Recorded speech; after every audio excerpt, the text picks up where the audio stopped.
గౌతమ బుద్ధుడు బోధించిన సూక్తులు ఎన్నో ప్రపంచానికి ఆదర్శనీయమయ్యాయి. అటువంటి సూక్తుల్లో మరికొన్ని ఇప్పుడు మనం తెలుసుకుందాం. లేని దేవుళ్ళ కోసం ముక్తికాంక్షతో మూగజీవులను ప్రాణులను బలివ్వడం చాలా తప్పు. హింసను ప్రమాణపూర్వకంగా స్వస్తి చెప్పండి. భ్రమల బందికాన నుండి విముక్తులు కండి. హృదయాన్ని పరిశుద్ధంగా ఉంచుకోవడం చాలా ముఖ్యం.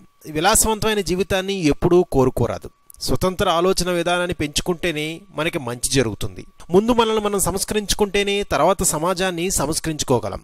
అధికారం కన్నా ప్రేమతో దేన్నైనా సాధించవచ్చునని తెలుసుకోండి. మంచిని రక్షించాల్సి వస్తే తప్పనిసరిగా హింసను అవలంబించవచ్చు. అందులో ఎటువంటి తప్పు లేదు. కోపాన్ని పూర్తిగా విడిచివేస్తే సుఖంగా జీవించవచ్చు. ఆత్మ లేదా పునర్జన్మ అనేది ఉంటుంది. అన్ని ప్రాణులను ప్రేమించండి. ప్రియమైన వారి వల్ల మనకు ఆనందమే కాదు, దుఃఖము, వ్యాకులత, బాధ, కష్టాలు కూడా సంభవిస్తూ ఉంటాయి. ఎప్పుడైనా సరైన సిద్ధాంతం కోసం అపాయం కలిగించే వాటిని వదులుకోవాలి. కళ్ళు ఎప్పుడూ కన్నీళ్లకు కేంద్రం వంటివి. ముక్కు మురికికి నిలయం, నోరు ఉమ్ముకి నిలయం, చెవులు గులుమికి నివాసం, శరీరం మలమూత్రాదులకు చోటన్నమాట.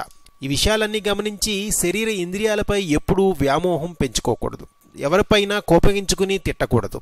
మనమందరం తల్లిదండ్రులకు ఒకే రీతిగా జన్మించాం. జన్మరీత్యా మనమందరం సమానం. ప్రతి ఒక్కరూ జ్ఞానవంతులై జీవించాలి. మరణం అనే విషయం ఎప్పటికైనా సర్వసాధారణమైన విషయం.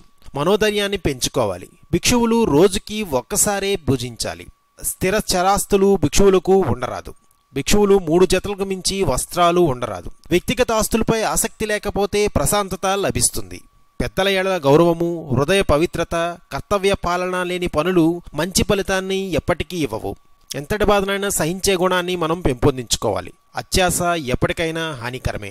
ఆలోచనలో ఆచరణలో ఎవరికీ కూడా కీడు చేయాలని ఆలోచించకూడదు. ఎవరినీ కూడా ద్వేషించకూడదు. ఈ ప్రపంచంలో ఎవరికైనా మరణం తప్పదు. ఆలోచనలు అన్నీ అదుపులో ఉంటే చెడు ఆలోచనలు రావు. మంచివారిని సేవిస్తే ఆనందం కలుగుతుంది. మన దుఃఖానికి కారణం కొడుకో ఆప్తుడో కాదు, మనలోని ఆలోచనలే మన దుఃఖానికి కారణమని గౌతమ బుద్ధుడు తన సూక్తుల ద్వారా తెలియజేశాడు. మరిన్ని బౌద్ధ సూక్తుల కోసం ప్లీజ్ సబ్స్క్రైబ్ టు రెక్ టీవీ మిస్టరీ.